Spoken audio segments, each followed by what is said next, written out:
बढ़ रही है, उस फौज से हम दूर हो, हम ये सोच भी नहीं सकते हैं। बाकी सियासी इख्तलाफात होते रहते हैं और सियासत से मैं थोड़ा दूर इसलिए रहता हूं क्योंकि मैं हमेशा कहता हूं जो जितना अच्छा झूठ बोल सकेगा उतना अच्छा लीडर बन सकेगा।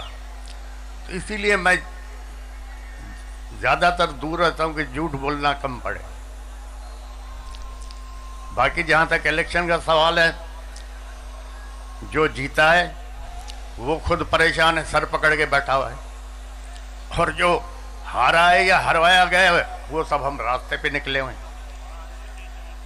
तो अब तो ये जो फैसला जो हमारे मुल्क के करते हैं, अब उनको सोचना पड़ेगा कि अब आपके पास कोई भी कौमी पार्टी या कोई भी कौमी लीडर नेशनल लेवल पे नहीं रहा।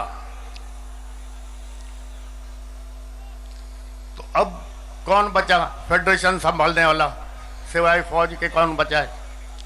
अब फलस्तीन में देखो क्या हशर है, गाजा में देखो क्या हशर है, लोग जूते खा रहे हैं, मर रहे हैं। अगर ये हमारी फौज नहीं हो तो हमारा भी यही हशर होगा। तो हम नहीं चाहते कि हम खुआर हों, खराब हों। ये हमारी फौज है जिसकी वजह से हम इज्जत से भी बैठे हुए हैं, सुकून से बैठे हुए हैं। यही फौज हमारी बॉर्डर संभाल रही है, यही सरहदों को संभाल रही है, दहशतगर्दी से मुकाबला कर रही है। इसी वजह से हम आराम से घूम रहे हैं, फिर रहे हैं। बाकी जहाँ तक सवाल है इलेक्शन का, इस पे भी मैं ज़रूर थोड़ी रोशनी डालना चाहूँगा। अब इंट्रा पार्टी इलेक्शन है। इंट्रा पार्टी इलेक्शन जिस तरह पीटीआई ने कराया, उसी तरह नून लीग ने कराया, उसी तरह पीपल्स पार्टी ने करवाया, उसी तरह फंक्शनल लीग ने कराया। अब उस पीटीआई के इंट्रा पार्टी इलेक्शन की वजह से ये क्या, कौन सी है ये, नहीं ये भाई इलेक्शन कमीशन, उसने जमीन आसमान एक कर दी। अभी जो इतनी बड़ी खरीदो फरोख्त हुई है इस इलेक्शन में, जनरल इलेक्शन में, तो कहाँ है ये इलेक्शन कमीशन, कहाँ सो रही है? इस पे भी तो कुछ बोले। इमरान खान को सब चोर कहते हैं, चलो ठीक है, पीर साईं बादशाह चोर है ना। क्या किया है तोशाखाना में? क्या इमरान खान से पहले जो लोग आए थे, प्राइम मिनिस्टर या प्रेसिडेंट, उन लोगों ने कुछ नहीं लिया तोशाखाना से? उन लोगों ने गाड़ियां नहीं ली क्या तोशाखाना से? जबकि कानूनन वो गाड़ियां ले ही नहीं सकते। तो सिर्फ इमरान खान चोर है? मेरी नजर में इमरान खान चोर नहीं है। मेरी नजर में हाँ, बेवकूफ़ी हो गई होगी, गलती होती है। गलती किससे नहीं होती? गलती तो इंसान से होती है। अगर इमरान खान से गलती नहीं होती तो वो फरिश्ता होता। तो मेरी नज़र में इमरान खान चोर नहीं है। अगर इमरान खान चोर है तो फिर हम सभी चोर हैं। इंशाअल्लाह ताला अब ये एक कुदरती निज़ाम है।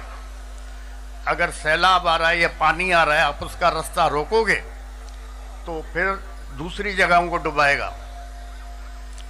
अब जो ये 2-2.5 करोड़ नौजवान नए वोट आए, वो एक सैलाब था ना। अब जब उस सैलाब को रोका गया तो उसके नतीजे में क्या हुआ? पाकिस्तान की तारीख में पहली दफा आजाद उम्मीदवार मेजॉरिटी में जीत गए। सबको डुबा दिया उन्होंने। ये तो पीटीआई के नौजवानों ने, बच्चों ने, लड़कियों ने, औरतों ने एक कमाल करके दिखा दिया। न उसके पास सिंबल, न किसी को निशान का पता पड़ रहा था, और न फिर कोई सोच रहा था कि आज़ाद उम्मीदवारों को वोट मिलेंगे, लेकिन मिल गए। तो अगर किसी इस मुल्क में अगर आप इंसाफ नहीं दोगे, इज्जत नहीं दोगे, तो लोग फिर इंसाफ के लिए अलग रास्ता निकालेंगे। काफी वक्त पहले अखबार पढ़ रहा था तो उसमें लिखा हुआ था कि जनाब 2 या 3 आदमियों को फांसी की सजा हो गई। 8-10 साल केस उनका चलता रहा।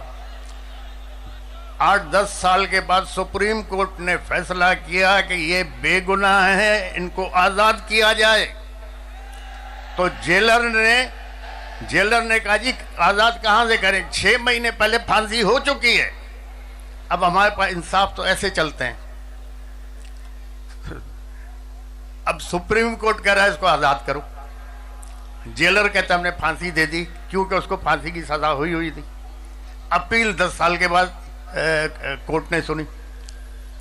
तो जहां ना इंसाफ होगा न इज्जत होगी, पीर साईं बादशाह, लॉ एंड ऑर्डर तो जरूर खराब होगा इंशाल्लाह ताला।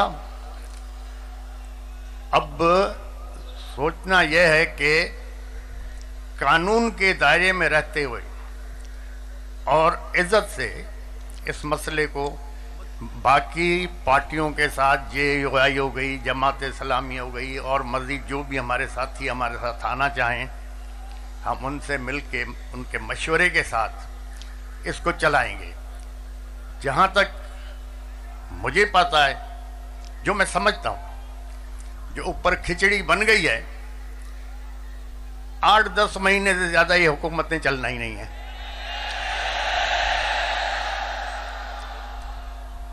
8-10 महीने से ज़्यादा नहीं चलना।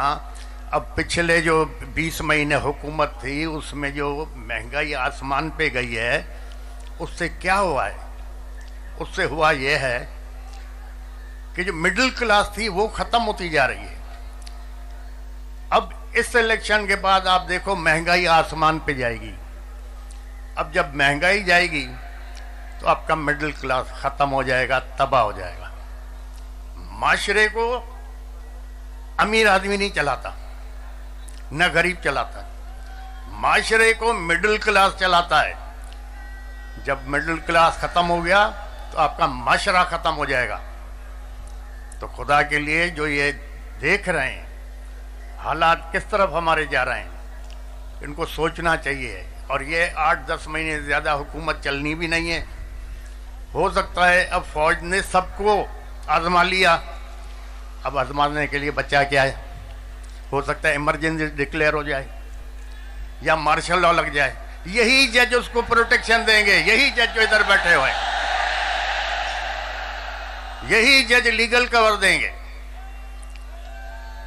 तो हालात अच्छे नहीं हैं। दूसरा, मेरे दोस्तों ने कहा कि जी हम बाइकआउट करें इलेक्शन। मैंने कहा नहीं, आप बिल्कुल लड़ें। अगर नहीं लड़ते इलेक्शन तो हम कैसे इन लोगों को एक्सपोज करेंगे?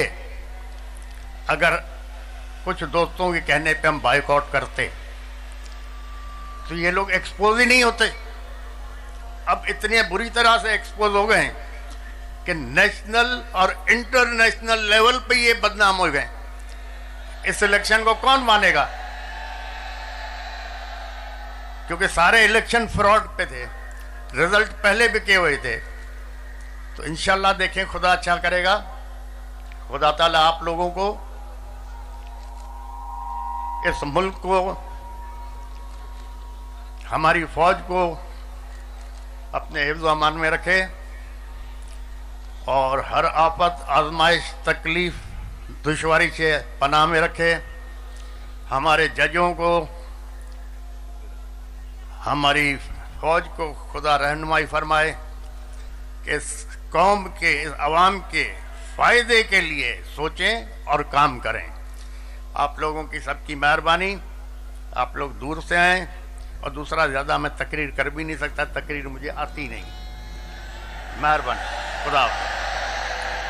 फौज विफाक को संभाले हुए है, उसके खिलाफ बात करने का सोच भी नहीं सकते। मुल्क के फैसला साजों को सोचना चाहिए कि नेशनल लेवल पर अब कोई लीडर नहीं बचा। तमाम रहनुमा सूबाई सतह के लीडर बन चुके हैं। अगर लोगों को इंसाफ नहीं दोगे तो लोग इंसाफ के लिए दूसरा रास्ता इख्तियार करेंगे। 2-2.5 माह कबल ही इंतखाबात फरोख्त हो चुके थे। अगर हम बॉयकॉट करते तो ये एक्सपोज नहीं होते।